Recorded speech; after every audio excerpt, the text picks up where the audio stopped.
महात्मा गांधी जी ने हिंदू मुसलमान से कहा, तुम अगर हिंदू हो तो हमने हिंदू से हा को निकाला, तुम अगर मुसलमान हो तो हमने मुसलमान से मीम को निकाला। हा को जब मीम से मिलाया तो हम हो गया, हम दोनों हिंदुस्तानी हैं। हिंदू के हा से हमने हा को निकाला, मुसलमान के मीम से मीम को निकाला, हा और मीम को मिलाया, हम हो गया, हम दोनों हिंदुस्तानी हैं। दोनों का वतन एक है, दोनों का मुल्क एक है, दोनों एक हैं, दोनों हिंदुस्तानी हैं। जब हिंदू को पता है मुसलमान हिंदुस्तानी, जब मुसलमान को पता है हिंदू हिंदुस्तानी, जब दोनों का मुल्क एक है तो आपसी झगड़ा कैसा? मुसलमानों के स्टेज पर आकर के हिंदुस्तान के वजीर आजम थे मुरारजी भाई देसाई, वो आकर के बोले, मुसलमानों मुझे एक मौज़िन दे दो, मुसलमानों मुझे एक इमाम दे दो, मैं चाहता हूं कि अपनी जेब से तनख्वाह दूं और तुम्हारी मस्जिद का दरवाज़ा खुला रहे। तो मुसलमानों ने कहा कि पंडित जी आपको तो पुजारी चाहिए, मंदिर के लिए खादिम चाहिए, आप मुसलमानों के लिए इमाम क्यों मांग रहे हैं? आप मुसलमानों के लिए मुअज्जिन क्यों मांग रहे हैं?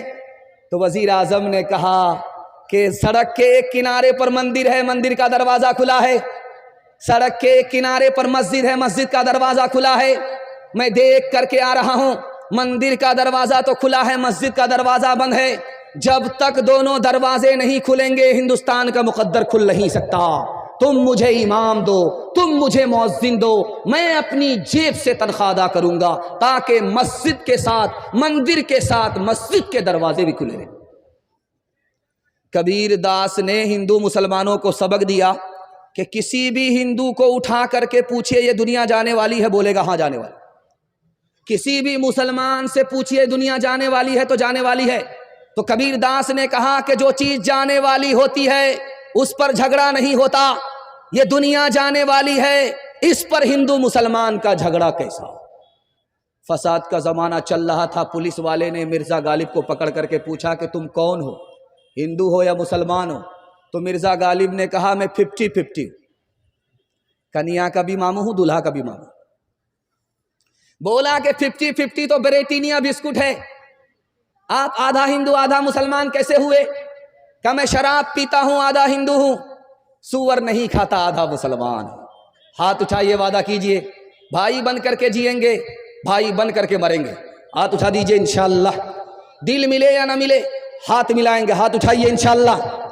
का भागा कछो घिर न रहाई, देखत नैन चला जग जाए। एक लक पूत सवालक नाती, तारा बन घर दिया न बाती। लंका सी कोठी समुद्र सिखाए, तारा बन की खबर न पाए। कहत कबीरा अंत की बारी, हाथ झाड़ जैसे चले जुआरी। कहत कबीरा अंत की बारी, हाथ झाड़ जैसे चले जुआरी। हवेली झोपड़ी सबका मुकद्दर फूट जाएगा, अगर ये साथ हिंदू मुस्लिमों का टूट जाएगा। दुआ कीजिए कि हम में प्यार के रिश्ते रहे कायम, ये रिश्ते टूट जाएंगे तो भारत टूट जाएगा। ये रिश्ते टूट जाएंगे तो भारत टूट जाएगा। एक खूबसूरत पैगाम जिस माहौल के लिए मैंने इसको बचा करके रखा वो आपके हवाले करने के लिए जा रहा हूं। इस हिंदुस्तान में कौम है, उसका नाम है आदिवासी। आदिवासी हिंदुस्तान में इतने कम है जैसे आटे में बाल, और मुसलमान इतने ज़्यादा है जैसे आसमान पर सितारे। लेकिन आदिवासी ने झारखंड में अपनी सरकार बना ली। जानते हैं क्यों? आदिवासी कौम मानती है, अपने बड़े को मानती है, अपने बड़े की बात मानती है, अपने बड़े को मानती है, अपने बड़े की मानती है। मानने में गर्दन कट जाएगी लेकिन बात नहीं कटेगी। उनकी सरकार बन गई। हम अपने बड़ों से मनवाते हैं, मानते नहीं हैं, इसलिए हमारी कहीं सरकार नहीं। हिंदुस्तान में कौम है, उसका नाम है सिख और सरदार। आप काला बलवा से पंजाब तक दिखा दीजिए कोई सिख और सरदार को भीख मांगता हुआ, आपको चैलेंज है, दिखाइए काला बलवा से। आप रानीगंज से पंजाब तक चले जाइए, कोई भी सिख और सरदार आपको भीख मांगता हुआ नजर नहीं आएगा। भीख मांगती हुई कौम सिर्फ मुसलमान है। जुमा के दिन आप पहुंच जाइए, पूरा टोला पहुंच जाता है भीख मांगने के लिए, लेकिन सिख और सरदार को आप अररिया से लेकर के पंजाब तक भीख मांगते हुए नहीं दिखा सकते। और दूसरी खूबी है सिख और सरदार में कि दाढ़ी जरूर रखेगी, चाहे छोटी हो चाहे बड़ी हो, पगड़ी जरूर बांधेगी, चाहे कहीं का भी आदमी हो, किसी हाल का आदमी हो, कैसा भी आदमी हो, सब कुछ छूट जाए, दाढ़ी नहीं छूटेगी, पगड़ी नहीं छूटेगी। जिस कौम ने दीन धर्म को दांत से पकड़ा, अल्लाह ने उनको इज्जत की चोटी पर पहुंचा दिया। मुसलमानों ने दीन धर्म को जूते की ठोकर में डाला, अल्लाह ने इज्जत की चोटी से उठाया, जिल्लत की पस्ती में डाल दिया। 3 कौम इस हिंदुस्तान में तरक्की कर रही है, जानते कौन है? पहली कौम मरवाड़ी, दूसरी कौम महता, तीसरी कौम गुज्जर। 3 कौम तरक्की कर रही है, मुसलमान को तरक्की नहीं है। जानते हैं क्यों? आप डिस्ट्रिक्ट कोर्ट अररिया में जाइए, वकील से पूछिए कि मरवाड़ी का झगड़ा आता है, मरवाड़ी का मुकदमा आता है अदालत में, तो वो साफ बोलेगा मरवाड़ी का झगड़ा नहीं आता है, मरवाड़ी का मुकदमा नहीं आता। क्यों भाई? झगड़ा होता है कि नहीं? होता है, लेकिन घर में हल हो जाता है, अदालत में नहीं जाता। दूसरी खूबी मरवाड़ी की क्या है जानते हैं? अगर कोई नीचे जा रहा है तो उसको सब लोग मिलकर के संभालते हैं। 100 मरतबा नीचे जाता तो 100 मरतबा संभाल करके ऊपर लाते हैं। जिंदगी भर अगर नीचे जा रहा तो सब मिल करके उसको संभालते हैं। और मुसलमान में अगर कोई गलती से ऊपर जा रहा है तो घर का ही आदमी टांग खींच करके बराबर करता है, बेटा इतनी जल्दी ऊपर जाने की जरूरत नहीं है। घोड़ा कुत्ते से कह रहा था, मैं इतना तेज दौड़ता हूं कि मेरी टाप की धूल आसमान को चली जाती है। तो कुत्ता बोला कि यार मैं इससे बढ़कर के एक खूबी रखता हूं, जब मैं दौड़ता हूं तो मेरे पैर की धूल अर्श को चली जाती है। तो घोड़ा को गुस्सा आया कि ठीक है, मुकाबला हो जाए। काला बलवा का घोड़ा है, उसने कहा कि रानीगंज पास करके जो अररिया पहुंचेगा वो बाजी मार लेगा, जो पीछे रह गया वो बाजी हार जाएगा। तो काला बलवा का घोड़ा दौड़ करके रानीगंज पहुंच गया और मुड़ करके देखा तो काला बलवा का कुत्ता काला बलवा ही में बैठा हुआ है। उसने आकर के कहा कि क्यों छोटे मियां, दावे तो बड़े बड़े करते हो लेकिन दौड़ने की बात आती तो हिम्मत हार करके बैठ जाते हो। तो उस कुत्ते ने कहा, यार मैं अपनी कौम से परेशान हूं, तुमसे परेशान नहीं हूं, 2 मिनट में हम तुमको पीछे कर देंगे। काला बलवा का कुत्ता है, यहां से दौड़ेंगे, रानीगंज जैसे ही पहुंचेंगे, रानीगंज का कुत्ता रोक करके बोलेगा, बेटा बॉर्डर क्रॉस कर रहे हो, पासपोर्ट दिखाओ। हाथ उठाइए, वादा कीजिए, माफ करेंगे, बदला नहीं लेंगे, घर के झगड़े को घर में हल करेंगे। अगर कोई नीचे जाएगा तो उसको संभाल करके मदद दे करके ऊपर उठाएंगे। हाथ उठाइए, वादा कीजिए इंशाअल्लाह। और जब मुकदमा हार जाएंगे तब माफ करेंगे। हाथ उठाइए इंशाअल्लाह। बांट के खा इस दुनिया में, बांट के बोझ उठाओ, जिस रास्ते में सबका सुख हो वो रास्ता अपनाओ। इस तालीम से बढ़कर जग में कोई नहीं तालीम, कह गए फादर इब्राहिम, कह गए फादर इब्राहिम। कुत्ते से क्या बदला लेना, गर कुत्ते ने काटा, तुमने गर कुत्ते को काटा, क्या थूका क्या चाटा। तुम इंसान हो यारो, कुछ अपनी तो करो ताज़ीम, कह गए फादर इब्राहिम, कह गए फादर इब्राहिम। माशाअल्लाह, ये कैमरा है, लाइव दिखा रहा है और औरतों के पिंडाल तक स्टेज के पैगाम को पहुंचा रहा है। माँ बहनों के हवाले से, सीता जी और राम जी के हवाले से आपको पैगाम सुनाने के लिए जा रहा हूं।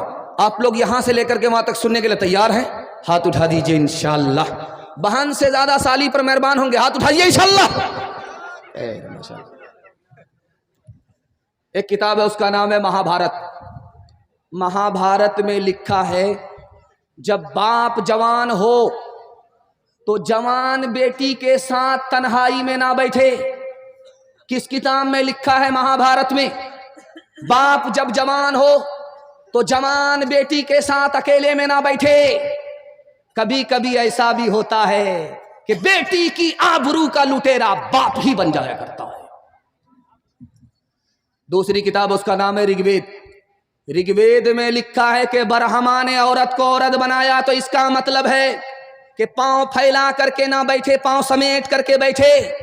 ब्रह्मा ने औरत को औरत बनाया है तो इसका मतलब है सर उठा करके ना चले, सर झुका करके चले। ऋग्वेद में लिखा है कि अगर ब्रह्मा ने औरत को औरत बनाया है तो बारीक कपड़ा ना पहने ताकि अंदर का जिस्म कपड़े से बाहर नजर आए। रामायण में लिखा हुआ है जब राम जी सीता जी ने वनवास काट लिया, 14 साल के बाद वापिस आए तो लक्ष्मण जी को माला हाथ में दे करके लोगों ने कहा कि अपने भाई का स्वागत करो, अपनी भाभी का स्वागत करो, माला डाल करके भाई के गले में डालो, माला अपनी भाभी के गले में डालो। तो लक्ष्मण जी ने माला लिया, 2-4 कदम चलने के बाद खड़े हो गए। पूछा लोगों ने, अरे क्या हुआ? माला लेकर के स्वागत करो, अपनी भाभी के पास जाओ, आबरू बचा करके आई है, इज्जत बचा करके आई है, 14 साल का वनवास काट करके आई है, माला लो, अपनी भाभी के गले में डालो। तो लक्ष्मण जी खड़े, बोला क्या हुआ? कहा मेरी भाभी के साथ 2-4 औरत और बैठी हुई हैं, मुझे पता ही नहीं चल रहा है कि उसमें मेरी भाभी कौन। कहा सुभान अल्लाह, 14 साल अपनी भाभी के साथ रहे जंगल में, भाभी का चेहरा नहीं देखा। का भाभी तो घूंघट डाल करके रहती थी, जब बाहर निकलती थी तो घूंघट डाल करके बाहर निकलती थी। मैंने पैर के सिवा कुछ नहीं देखा, इसलिए मुझको गलतफहमी हो रही है, 4 औरत में बैठी मेरी भाभी कौन है। पठान फिल्म चल रही थी दिल्ली में, तो अररिया का आदमी यहां से टिकट लिया पठान फिल्म देखने के लिए। तो जैसे जलसा का पिंडाल है ऐसे सिनेमा हॉल का पिंडाल नहीं होता। यहां औरत अलग बैठती है, वहां मर्द अलग, मर्द यहां अलग बैठते हैं। लेकिन सिनेमा घर में औरत मर्द दोनों एक साथ बैठते। एक औरत बैठी हुई थी सीट पर, उसके बराबर की सीट खाली थी। एक जवान आकर के बोला, मैडम ये बगल की जो सीट है इसमें मैं बैठ सकता हूं? का बैठ जाओ। अब जब वो बैठ गया तो पूछा कि ये सीट किसकी है? कहा मैंने अपने यार के लिए बुक कराई थी। बोला फिर क्या हुआ? कहा मेरा यार मेरे शौहर के जनाजे पर गया हुआ है, तुम बैठ जाओ, इत्मीनान से बैठो, कोई दिक्कत की बात नहीं। जिस्म पर लिबास की कमी अजीब लगती है, मुझे अमीर बाप की बेटी गरीब लगती है, जिससे आंचल भी नहीं सर का संभाला जाता, उससे क्या खाक तेरे घर की हिफाजत होगी। इस दौर में इस देश में हिंदू ना मुसलमान है बाबा, सच पूछो तो हर आदमी इंसान है बाबा। शंकर भी यहाँ राम भी और कृष्ण ये बोले, शंकर भी यहाँ राम भी, शंकर भी यहाँ राम भी और कृष्ण ये बोले, हर शख्स का बस एक ही भगवान है बाबा। लक्ष्मण ने कभी सीता का लीलार न देखा। मजहब के परखने की ये पहचान है बाबा। कहाँ गई वो सीता मैया और कहाँ है अब मरियम। भारतवर्ष में जिनके चरित्र पे गर्व किया करते हैं हम, जो अपनी इतिहास भुला दे आग लगे उस फैशन में, आग लगे उस फैशन में। हिंदुस्तान का चेहरा देखो सच्चाई के दर्पण में, हिंदुस्तान का चेहरा देखो सच्चाई के दर्पण में। अमन की देवी तड़प रही है गांधी जी के आंगन में, गांधी जी के आंगन में। पैगाम खत्म हो गया। छोटे छोटे बच्चों के हवाले से आपको पैगाम दे रहा हूं। लंबी फहरिस्त है, मैं भी जबान को कैंची की तरह चला करके निशाने तक पहुंच रहा हूं। आप लोग सुनने के लिए तैयार हैं? थक गए हैं? दोनों हाथ उठा दीजिए इंशाअल्लाह। खैर, आप लोगों को फांसी पर चढ़ाएंगे हम। आप लोग हमारे साथ बराबर हाथ उठा रहे हैं। हम तो रांची जाने वाले, आपको भी साथ छोड़ेंगे नहीं, साथ लेकर के जाए। ध्यान से रखिएगा, तेजी के साथ निकल जाएगा। अपने बच्चे को बात बात पर मत मारिएगा, 3 नुकसान उठाने पड़े। डराने की जगह डराइए, धमकाने की जगह धमकाइए, मोहब्बत की जगह मोहब्बत कीजिए। हर वक्त बात बात पर बच्चे को मत मारिए, 3 नुकसान उठाने पड़ेंगे। पहला नुकसान ये होगा, बच्चे का दिल कमजोर हो जाएगा, बहादुर नहीं होगा, बुज़दिल होगा। और बच्चे का दिमाग कमजोर हो जाएगा, सबक याद करेगा भूल जाएगा, और आपका बच्चा बेशरम और बेहया हो जाएगा। ना अच्छा इंसान होगा, ना अच्छा मुसलमान। एक बात और याद रखिए, जब आपका बच्चा घर के अंदर रहे तो मियाँ बीवी झगड़ा मत कीजिएगा। जब बच्चा घर से निकल जाए तो कुर्सी फोड़िए, बर्तन तोड़िए, 2-4 मरतबा खरीदेंगे, बाप से भेंट हो जाएगी। लेकिन जब बच्चा घर के अंदर रहे, मियाँ बीवी झगड़ा मत कीजिएगा। बच्चा अगर घर के अंदर है, मियाँ बीवी झगड़ा करेंगे, बहुत बड़ा नुकसान होगा। बच्चा अपनी निगाह से माँ बाप को गिरा देगा, जवानी में कदर नहीं करेगा, बुढ़ापे में इज्जत नहीं देगा। कसूर अपना है, इल्जाम बच्चे पर रखने से कुछ नहीं होगा। आपको शिकायत है मेरा बच्चा मोबाइल छोड़ता ही नहीं, 1 मिनट में छोड़ देगा, जिंदगी भर के लिए छोड़ देगा। मैं कुर्सी पर बैठ करके जमानत लेता हूं, आप इसको बहुत ध्यान से सुनिएगा। जब बच्चा घर में रहे तो मोबाइल आप छुपा करके रखिए। बच्चा जब घर के अंदर रहे तो आप मोबाइल छुपा करके रखिए। जब बच्चा घर से निकल जाए तो आप मोबाइल निकालिए, कुरान सुनिए, बयान सुनिए। बच्चा जब आ जाए मोबाइल छुपा दीजिए। बच्चा जब निकल जाए तो आप मोबाइल निकाल करके देखिए, 1 दिन करके देखिए, 1 हफ्ता करके देखिए, आपका बच्चा जिंदगी भर के लिए मोबाइल छोड़ देगा। आप जब बच्चे के सामने मोबाइल देखेंगे तो बाप ड्राइवर, बेटा खलासी, गाड़ी का नंबर 786। डीजे का डांस चल रहा था, एक आदमी मुट्ठी में पैसा लेकर के छीट करके बोला, वाह रे लड़की क्या डांस किया। तो बगल का एक आदमी बोला, वो लड़की नहीं है लड़का। ये बोला, तौबा तौबा, सॉरी मैडम। वो आदमी बोला, मैं मैडम नहीं हूं, उसी लड़के का बाप। बच्चा जब तक बच्चा है तब तक समझो सच्चा है। जो जो उसकी उम्र बढ़े मन पर झूठ का मैल चढ़े। क्रोध बढ़े नफरत घेरे, लालच की आदत घेरे। बचपन इन पापों से हट गए, बचपन इन पापों से हटकर यूं ही उम्र गुजारे। बच्चे मन के सच्चे, बच्चे मन के सच्चे।